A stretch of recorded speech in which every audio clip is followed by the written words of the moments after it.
got a devil's haircut in my mind. Got a devil's haircut in my mind. Got a devil's haircut in my mind. Got a devil's haircut in my mind.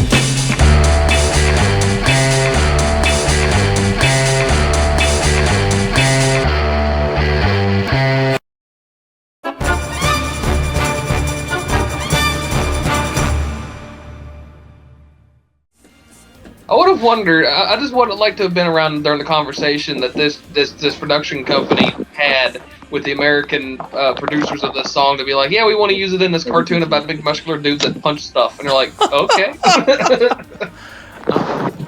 Like, I wonder if there's like, any musicians out there. Like, I've never heard an American musician like talk about JoJo's Bizarre Adventure, like a famous American musician or a musician outside of Japan that's talked lovingly about JoJo. So I heard musicians outside of Japan talk lovingly about Gundam.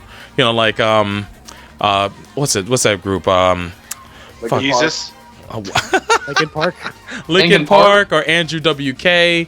You know, yeah. you got some cats that, you know, that know of it and have done songs, you know, but nothing about JoJo yet. But I think we'll see it in the next 10 years. That should be way more than enough time. Within the next 10 years. So you're in the telling next me generation, we might have some JoJo fans. Exactly. so you're telling me if Dev starts rapping about JoJo, you're gonna just lose your shit, right? I would hope so, man. Del would be someone who I would expect to be knowledgeable of JoJo, I would imagine. Yeah. But I haven't heard him say anything about it, so I got to sit there and hold that L. Speaking of which, yeah, I listened to Protoculture. Protoculture. Yeah, how would you think of Protoculture, man? Holy fuck! Nice.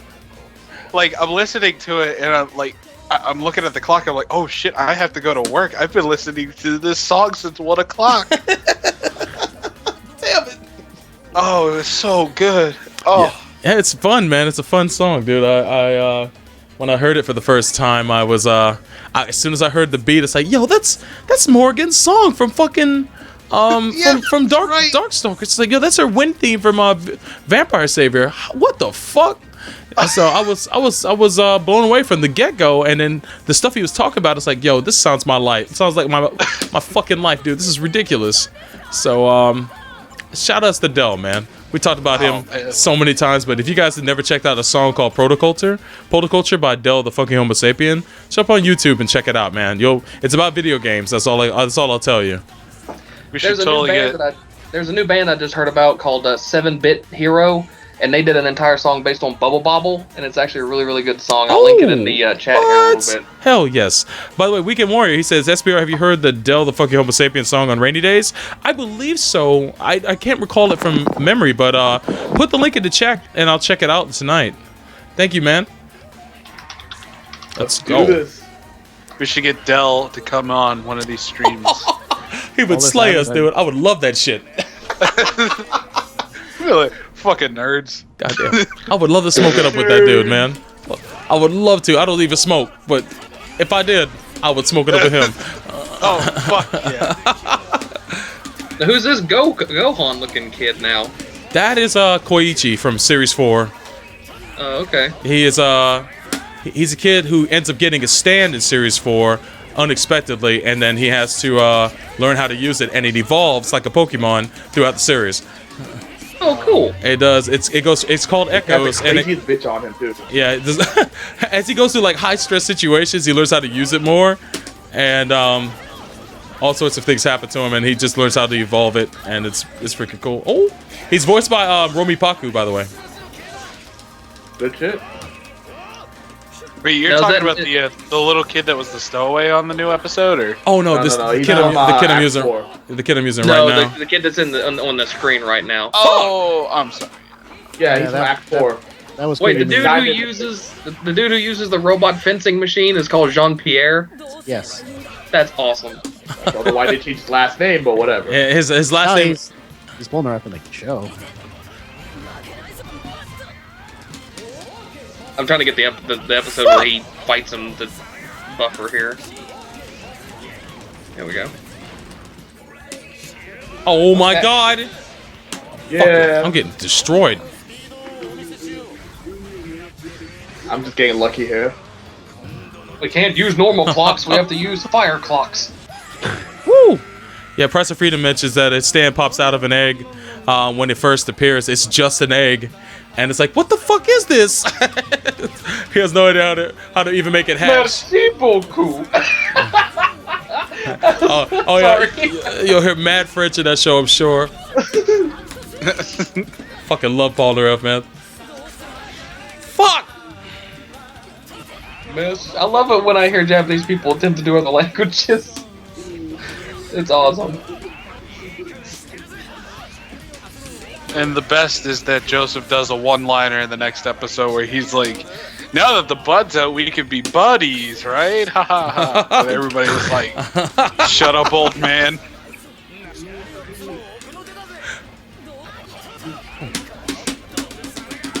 God damn it! Of course I miss. Boom! Glad to see my fighting game instinct still work for me. Whew. Shit. Although I learned to play with John about an hour ago. All you need is fundamentals, dude. Once you have fundamentals, you'll be fine on any game. Yep. There you go. Gotta learn your Hadokens. Gotta learn your Shoryukens. Gotta learn your footsies. And your, Yeah.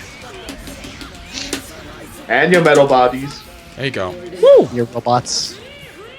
Freeze! So, bro, when you were younger and you first got into JoJo, did you ever like pretend to have your own like stand or anything like that? I didn't pretend. I wish I had one though. I still do.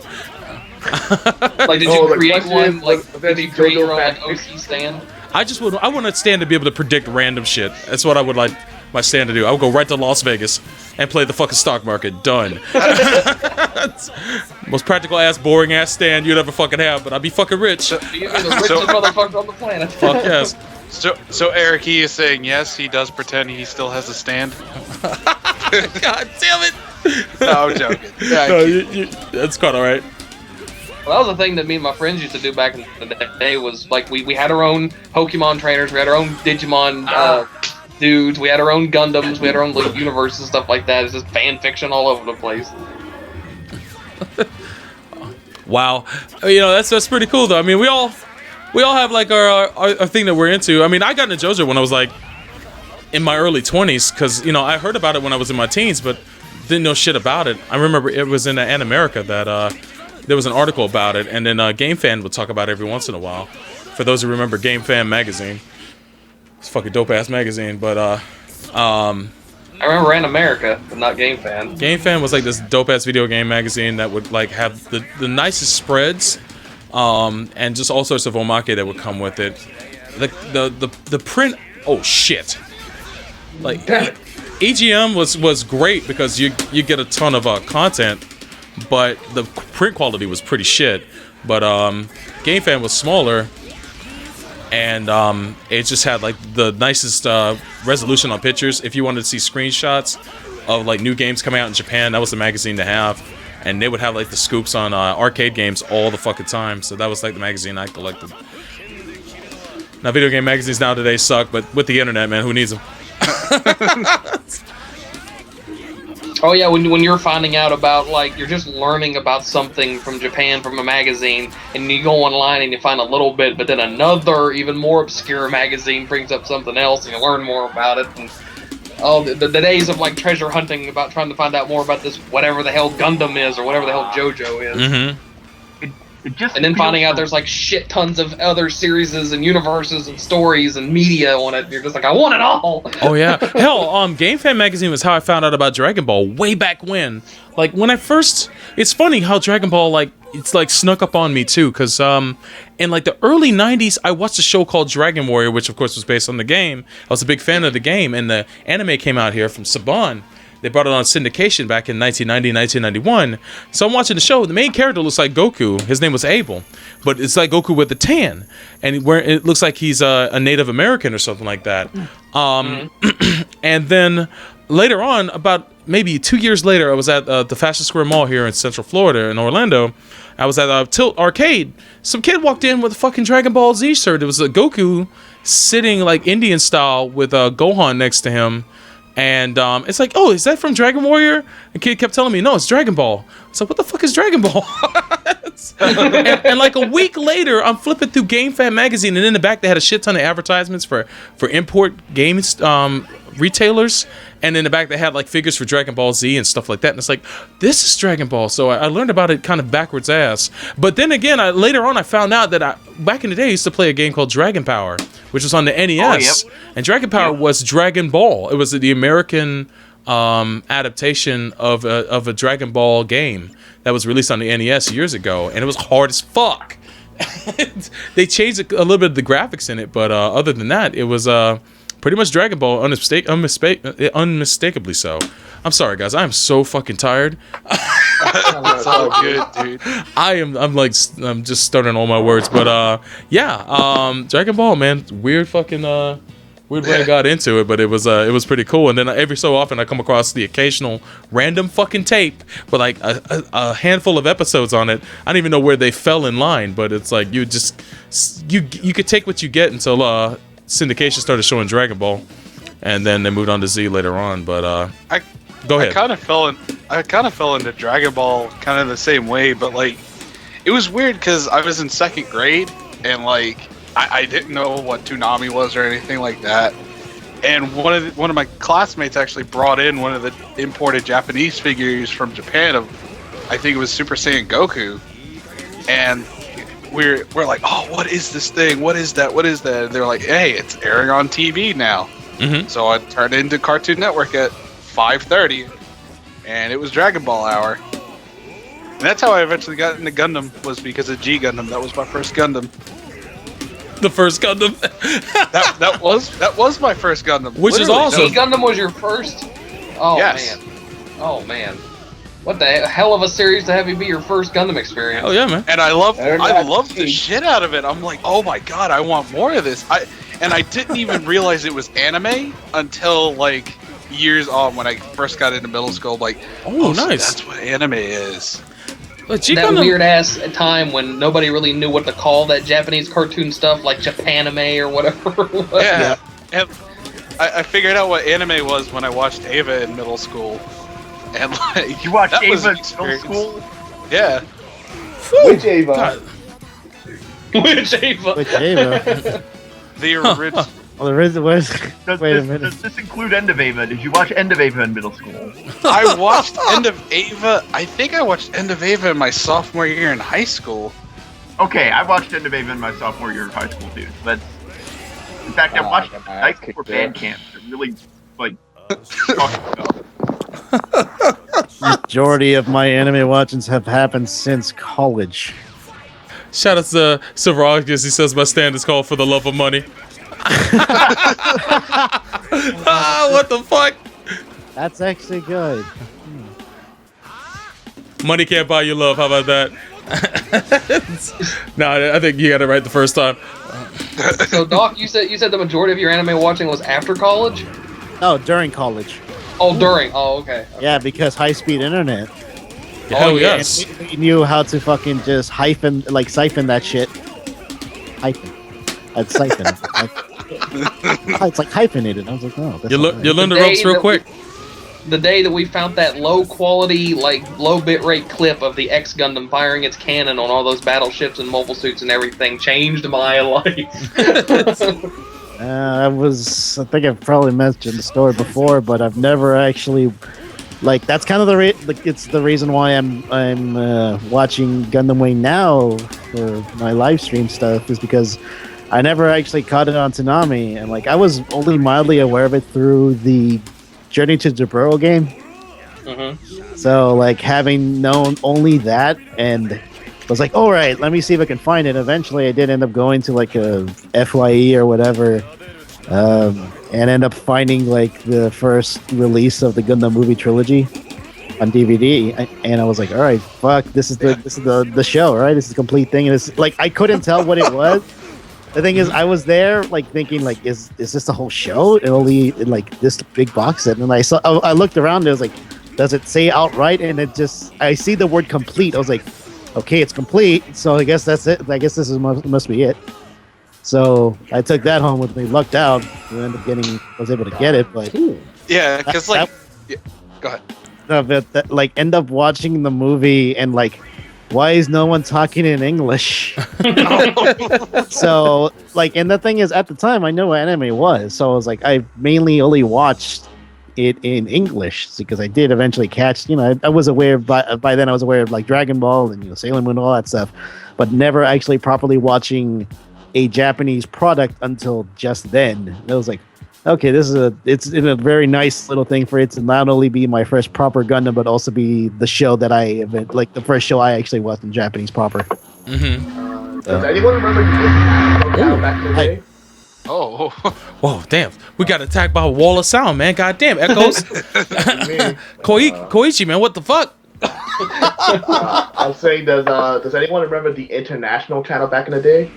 Oh yeah. Yeah, that's how I first saw Botoms the first time. Wow, I never saw that channel ever.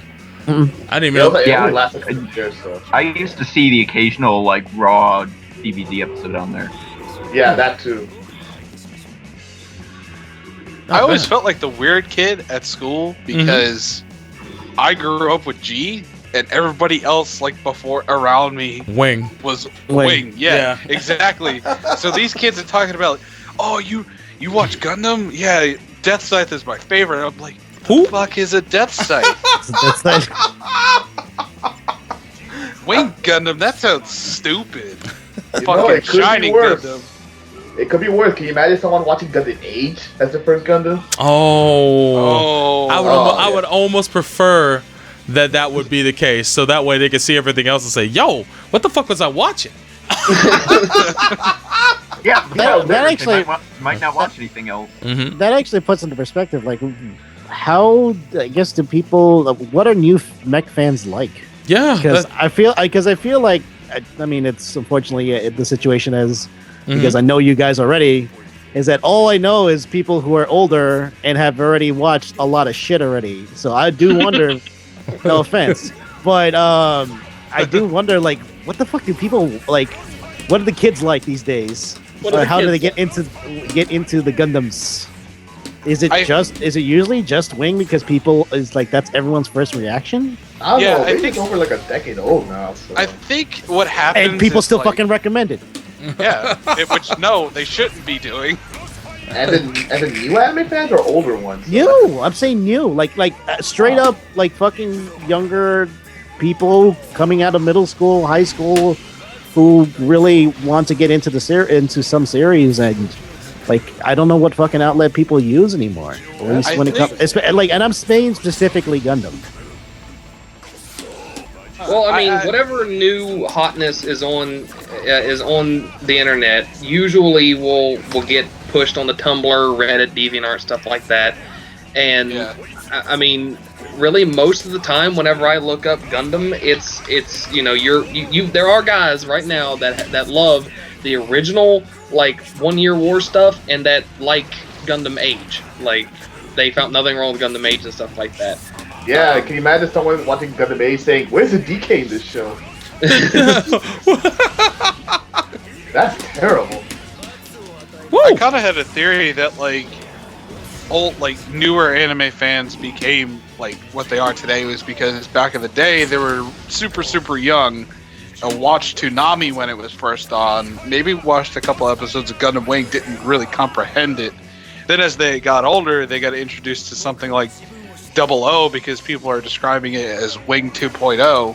Like, hey, I remember that series back when I was young. I'm gonna watch this, and I think I saw 00 as like the gateway anime, gateway for mecha, for today's age. Well, here's a weird example I can give. I have a friend of mine named Moose, and she's 16, 17. I met her through Twitter by watching Marble Hornets at the same time, and I just happened to look up Marble Hornets hashtag, and me and her met and just ended up becoming friends. She is the most diehard Transformers fan I have ever met in my entire life. Oh, she's a hard soul girl. Yeah, she's a heart and soul girl. Like, she knows every Gundam Transformer from the original generation, from the fucking Marvel comics, from the newer shows, the Japanese shows. Like, she has delved into Transformers and knows every fucking thing. And she's like 16, just about to turn 17. So Ooh.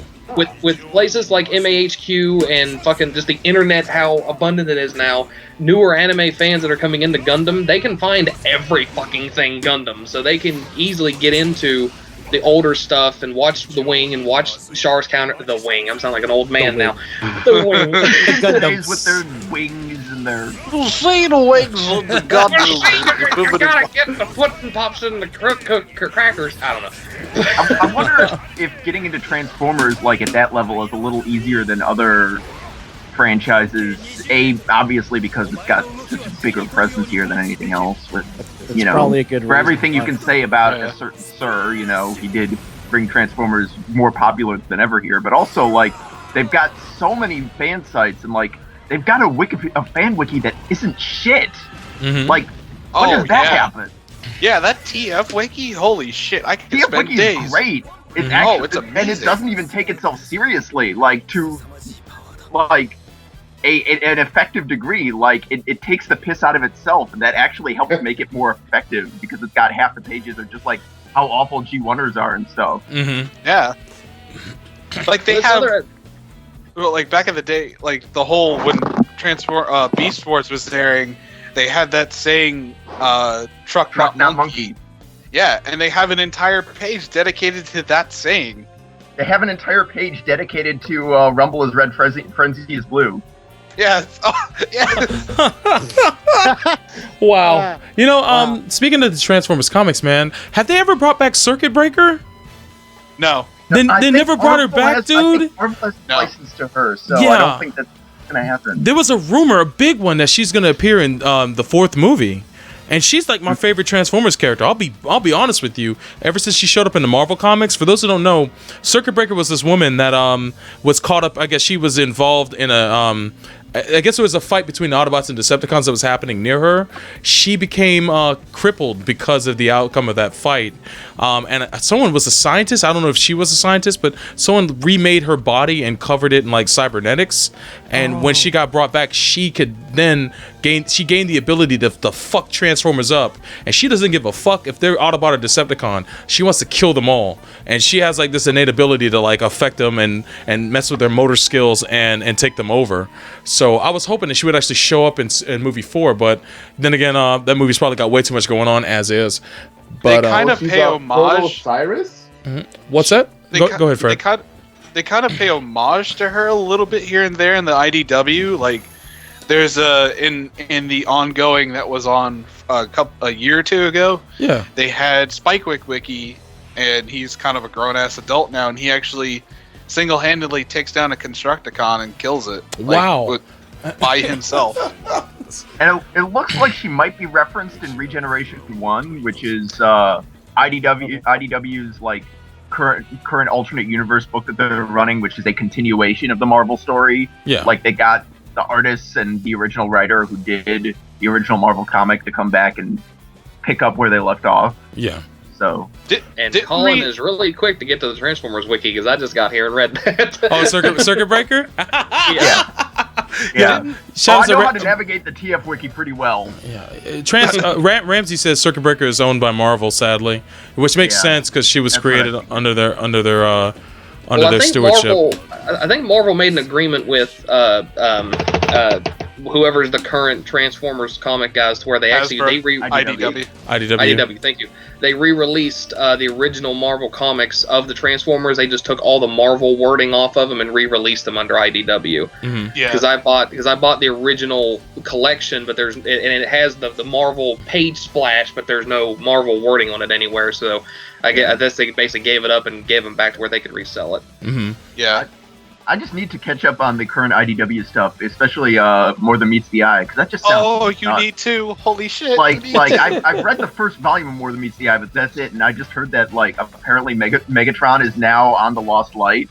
Yes. Holy shit. He's an Autobot now. I know. What? Yes. Who? Megatron Yes. is an Autobot now in order to avoid execution. All right. What is it again? Okay. I am straight mind fucked. Okay. All right. Yeah, So I'm confused everybody too. sit. Okay. Here, Like, sit the. tell me a go ahead. tale. Yeah. Sit the fuck down. So Story time with Fred. Hold on, let me sit down harder. Before Fred Can gets you started, repeat that again? Colin, I My sent you bad, I sent you another invite for best out of 3. Oh, cool. Cool. Do it. And go ahead, Fred. So essentially, in the IDW universe, there's 2 ongoings: Robots in Disguise and More Than Meets the Eye. Mm-hmm. Recently, they had a short, kind of one-off story called Dark Cybertron, which essentially revolves around Shockwave trying to end the universe itself, like destroying all of life itself. Megatron comes back essentially from the dead, and he kind of forms a friendship with Bumblebee because they retake Cybertron in the beginning of Robots in Disguise and More Than Meets the Eye. And he kind of forms this friendship, and he comes to the realization that he lost the war the moment he gave the rallying cry to fight.